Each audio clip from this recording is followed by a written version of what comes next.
The glass shakes in the frame. A woman at table 14 touches her champagne flute, feels it vibrating, faint, rhythmic, like a pulse. She looks up. The ceiling glitters under low lights, satin draped in folds, stitched with silk fronds, dusted gold. The band plays something swinging, horns bright against the murmur of 1,000 voices. It is Saturday, November 28th, 1942. Boston is celebrating. The war is far away tonight. She leans toward her date, a sailor on leave, his white cap folded on the table between them. He is laughing. She does not hear what he says. The glass stops shaking. The music swells. Somewhere beneath them, in a basement lounge lined with fake palm trees and rattan walls, a young couple sits in a booth, hidden in shadow. The boy unscrews the light bulb above their heads. The darkness around them deepens. They do not notice the bartender watching. They do not notice anything but each other. This is the Coconut Grove, the most glamorous nightclub in New England. Built in 1927, it sprawls across a converted garage and warehouse on Piedmont Street in Boston's Bay Village, a maze of rooms stacked and connected by narrow corridors and steep staircases. The main entrance is a revolving door, brass and glass, spinning endlessly as patrons stream in. Inside, the foyer bar, the caricature bar, the dining room with its retractable roof, the Broadway lounge upstairs where couples dance beneath chandeliers, and below, the Melody Lounge, a basement piano bar decorated to look like a tropical paradise. Artificial palm trees rise from floor to ceiling, their fronds made of paper and cloth. The walls are covered in leatherette, bamboo, rattan. The ceiling is fabric, draped and gathered, hiding the pipes and wiring. Everything is designed to transport patrons somewhere else, somewhere warm, somewhere the war cannot reach. It works. Every night the Grove is packed. Tonight more than 1,000 people are inside, twice the legal capacity of 460. No one is counting. No one cares. The owner, Barnett Wolanski, is not here. He's in Massachusetts General Hospital, recovering from a heart attack he suffered 12 days ago. But his system is still in place. His employees know what to do. Keep the doors moving. Keep the drinks flowing. Lock the side exits to prevent people from sneaking out without paying. Keep the lights low. Keep the music loud. Wolanski is connected, politically, financially, to the mayor, to organized crime, to people who make sure inspectors look the other way. Fire codes are suggestions. The Grove has been cited before. Overcrowding, insufficient exits, flammable decorations. Nothing changes. The money is too good. The crowd's too eager. Boston wants to forget the war for a few hours. And the Coconut Grove is where they come to do it. At 10:15 p.m., the bartender in the Melody Lounge notices the unscrewed bulb. He gestures to Stanley Tomaszewski, a 16-year-old busboy working his first week at the Grove. "Fix that," he says, pointing to the darkened booth. Stanley nods, grabs a replacement bulb from behind the bar, weaves through the tables. The lounge is crowded, more than 200 people crammed into a space designed for half that. He reaches the booth, stands on a chair, reaches up into the darkness. He cannot see the socket. He pulls a match from his pocket, strikes it, holds it up. The flame flickers. He finds the socket, screws in the bulb, blows out the match. He steps down, moves back toward the bar. Behind him, something catches. A palm frond, a piece of fabric. No one is sure, but within seconds, a small flame appears near the ceiling, creeping along the cloth-covered beams. Someone points. Fire. The word is casual, curious. People turn to look. The flame spreads faster now, racing across the fabric ceiling like water across glass. Stanley sees it. He grabs a pitcher of water, throws it at the flames. It does nothing. Another waiter joins him, swatting at the fire with a towel. The flames multiply, branching, accelerating. The heat intensifies. The lights flicker. Someone screams. The scream triggers something. Recognition, instinct, panic. People stand, push toward the staircase, the only exit from the Melody Lounge, a narrow 4-foot-wide passage leading up to the main floor. But the staircase is already clogged, bodies pressed together, shoving, clawing, desperate to reach the top. The fire reaches the walls, ignites the leatherette, the rattan, the bamboo. Black smoke pours from the ceiling, thick, toxic, choking. The temperature spikes. The ceiling is burning, the walls are burning, the air itself seems to burn. Upstairs in the dining room, the band is playing. Couples are dancing. Waiters move between tables, balancing trays. No one knows what is happening below. Then the lights go out. All at once, the entire club plunges into darkness. A moment of confusion, silence. Then a sound, a low roar, growing louder. Heat rushes up the stairwell from the Melody Lounge, a wave of superheated air moving at impossible speed.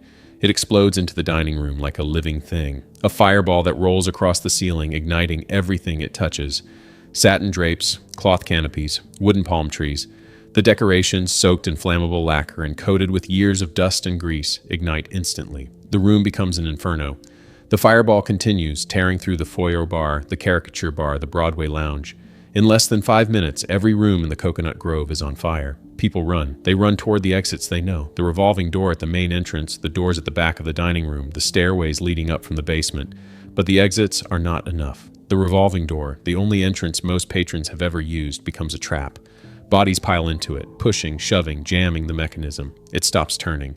People claw at the glass, screaming, their faces pressed against the panes. On the other side, firefighters will later find them. Dozens of bodies, crushed, asphyxiated, stacked against the door like cordwood. Other exits are locked, bolted from the outside, to prevent theft, to keep non-paying customers from slipping in. One exit in the new lounge, recently opened but unlicensed, has a door that opens inward. The crowd surges toward it, and the weight of bodies pushes the door shut, sealing it closed. People beat against it, but it does not move. They die there, pressed against wood, lungs full of smoke.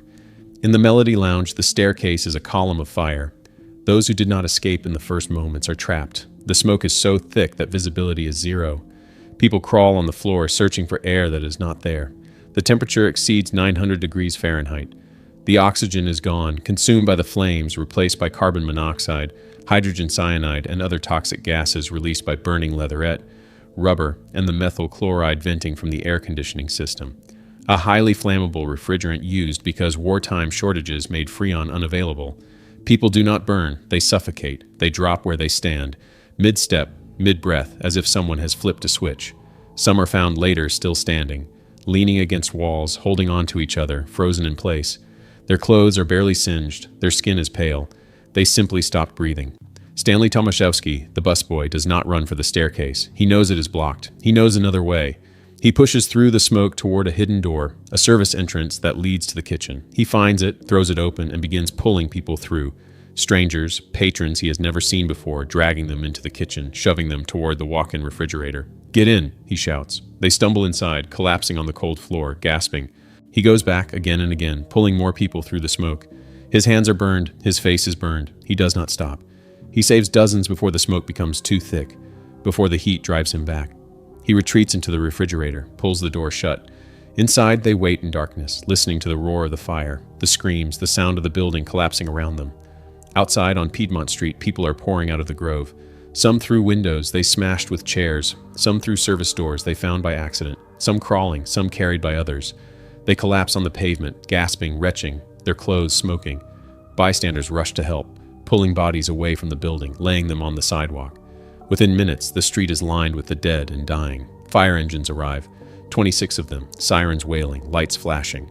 Firefighters pour water onto the building, but the fire is already dying. There is nothing left to burn. The flames consumed everything in 12 minutes. 12 minutes from the moment Stanley Tomaszewski lit the match to the moment the last person inside stopped breathing. The firefighters enter the building. They expect chaos. They find silence. The Melody Lounge is a tomb. Bodies are stacked at the base of the staircase, piled 6 deep, faces twisted, hands reaching. The dining room is worse. Tables are overturned, chairs are scattered, bodies lie in rows and clusters alone. Some are burned beyond recognition. Others look untouched, as if they are sleeping. The firefighters move slowly, carefully, stepping over bodies, checking for survivors. There are not many. They find a few, trapped in refrigerators, huddled in bathrooms, lying beneath tables where pockets of breathable air somehow remained. But most are gone. The firefighters carry them out, one by one, laying them on the street. The line of bodies stretches for blocks. Someone begins counting. The count does not stop. At Boston City Hospital, 3 blocks away, doctors and nurses hear the sirens. They look out the windows and see smoke rising, thick and black, blotting out the stars. The hospital goes into emergency mode.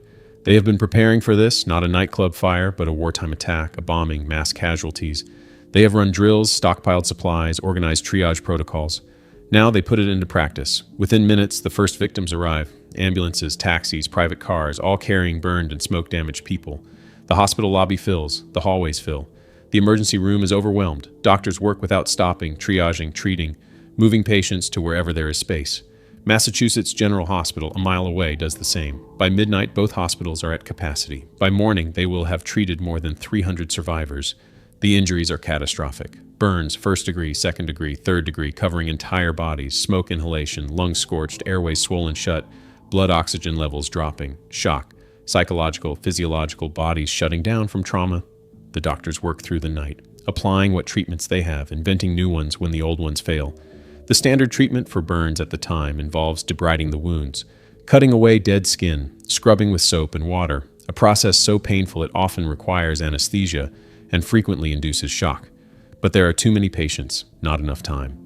A team at Massachusetts General, led by Dr. Oliver Cope, decides to try something different. Instead of debriding, they cover the burns immediately with sterile dressing soaked in boric ointment. They administer antibiotics, sodium sulfadiazine, 2 grams per patient. They do not scrub, they do not cut. They simply cover and protect. The results are startling. Infection rates drop. Healing accelerates. Patients who should have died survive. The method becomes standard practice, revolutionizing burn treatment not just in Boston, but worldwide. The doctors also confront a new phenomenon, burn shock. They observe 2 phases. The first, neurogenic shock, is caused by pain and treated with morphine. The second, more dangerous, is hypovolemic shock, caused by plasma leaking from blood vessels into burned tissue. The body loses fluid, blood pressure drops, organs begin to fail. The doctors respond with transfusions, administering whole blood and saline in quantities never before attempted. They monitor fluid levels, adjust dosages, experiment with timing. Many patients die anyway, but many more survive than would have without the aggressive fluid replacement. The lessons learned at the Coconut Grove will save thousands of soldiers in the years to come, burned in combat, in plane crashes, and explosions across Europe and the Pacific. Stanley Tomaszewski is found in the kitchen refrigerator, alive, his hands and face bandaged. The police take him into custody. The newspapers blame him. Busboy fixing light with match set fire, the Boston Herald announces. His photograph appears on front pages across the country. A 16-year-old kid with a haunted expression, accused of killing nearly 500 people. He does not defend himself. He barely speaks. The investigators question him for hours. He tells them what happened. He lit a match. He screwed in a bulb. He blew out the match. The fire started after. They do not believe him. They want someone to blame, and he is convenient. But the state fire marshal testifies otherwise. It is clear to me that he did not ignite the palm tree in the Melody Lounge, the marshal states. The investigation shifts. They examine the wiring, the decorations, the ventilation system. They find methyl chloride in the air conditioning, leaking, flammable. They find faulty electrical work, exposed wires, connections that sparked. They find layers of lacquer on the decorations, accelerants that turn fabric into fuel. Stanley Tomaszewski is exonerated, but the damage is done. He will carry the weight of that night for the rest of his life. The blame falls on Barnett Wolanski. He is indicted on 19 counts of involuntary manslaughter. The trial begins in March 1943, 4 months after the fire. The prosecution presents evidence: locked exits, blocked doors, overcrowding, flammable materials, negligence on a scale so vast it borders on the criminal. The defense argues that panic, not poor safety measures, caused the deaths. The jury deliberates for 11 hours. On April 10, 1943, they return a verdict, guilty on all counts. Wolanski is sentenced to 12 to 15 years in prison. His brother James, also charged, is acquitted. Wolanski serves 3.5 years before being released on medical grounds, his heart failing. He dies 9 weeks later, in 1947, at the age of 52. 7 other employees and contractors are charged. Most are acquitted or receive light sentences. No one else goes to prison. The dead remain dead. The final death toll is 492. Among them, servicemen from 19 Navy ships berthed at the Chelsea Navy Yard, soldiers on leave, honeymooners, college students celebrating after the annual Boston College Holy Cross football game, Buck Jones, a famous Hollywood cowboy actor, who dies 2 days later from burns and smoke inhalation. Entire families are wiped out. 4 brothers from Wilmington, all in the service, all home on leave, all dead. A young couple, married hours before, dead on their wedding night. The bodies are brought to a temporary morgue set up in the South Armory garage. Families line up to identify their loved ones. Some are recognizable, many are not. The process takes days. Some bodies are never identified. They are buried in unmarked graves, nameless, forgotten. Boston is paralyzed. The smoke from the fire hangs over the city for 3 days. Thick, sweet, sickening, a mix of burned wood, fabric, flesh, and perfume. People can taste it. They can smell it in their clothes, in their hair, in their homes.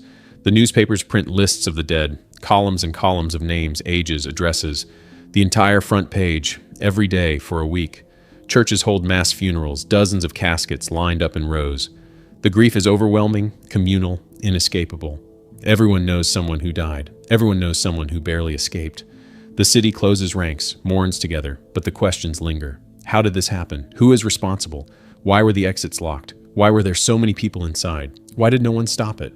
The answers lead to change. Within weeks, Boston enacts new fire safety laws. Revolving doors can no longer be the sole means of exit. Standard swinging doors must be installed alongside them. Exit doors must open outward, not inward.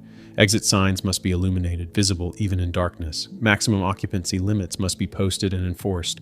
Flammable decorations are banned. Fire extinguishers and sprinkler systems become mandatory. The changes spread, first across Massachusetts, then across the country. The National Fire Protection Association updates its building exits code, incorporating lessons from the Coconut Grove. Other cities adopt similar measures. The fire becomes a case study, a cautionary tale taught in fire science programs, engineering courses, architecture schools. The 492 who died become a statistic that saves countless others. But the trauma does not fade. Survivors carry it in their bodies, in their minds, in their dreams. They wake screaming, smelling smoke that is not there. They cannot enter crowded spaces. They cannot sit with their backs to the door. They flinch at the sound of sirens. Some never speak of it. Others cannot stop. Dr. Eric Linneman, a psychiatrist at Massachusetts General, begins interviewing survivors and the families of victims. He documents their responses: shock, denial, anger, guilt, depression. He identifies patterns, stages of grief that recur across individuals. His work becomes foundational in the field of crisis psychiatry and grief counseling. The Coconut Grove fire, in addition to revolutionizing burn treatment and fire safety, gives birth to the modern understanding of trauma and bereavement. Decades pass. The site of the Coconut Grove is cleared. A parking lot is built, then a movie theater, then offices. Nothing remains of the club. No plaque, no marker, no memorial. The city wants to forget. For years it succeeds. The fire fades from public memory, known only to those who lived through it, who lost someone, who carry the scars. But the survivors do not forget. They meet annually, fewer each year, to remember. They visit the site, stand in the parking lot where the Melody Lounge once was, where 492 people died in 12 minutes. They light candles. They say names. They make sure the dead are not forgotten. In 2013, a small memorial is finally erected on the site, a plaque set into the sidewalk on Piedmont Street listing the names of the victims. It is modest, easy to miss. People walk past it every day without noticing. But for those who know, it is enough. A place to stand, a place to remember, a place to acknowledge that here, on this spot, the worst nightclub fire in history occurred. That 492 people came to dance, to drink, to forget the war, and never went home. That their deaths changed the way buildings are designed, the way fires are fought, the way trauma is understood. That they mattered. Stanley Tomaszewski lives into old age. He never speaks publicly about the fire. He works quietly, raises a family, avoids attention. When reporters find him decades later, he declines to comment. The fire is a wound that never healed, a moment that defined and destroyed him. He was 16 years old. He lit a match. He screwed in a light bulb. He saved lives. He was blamed for hundreds of deaths. He was exonerated, but the accusation followed him forever.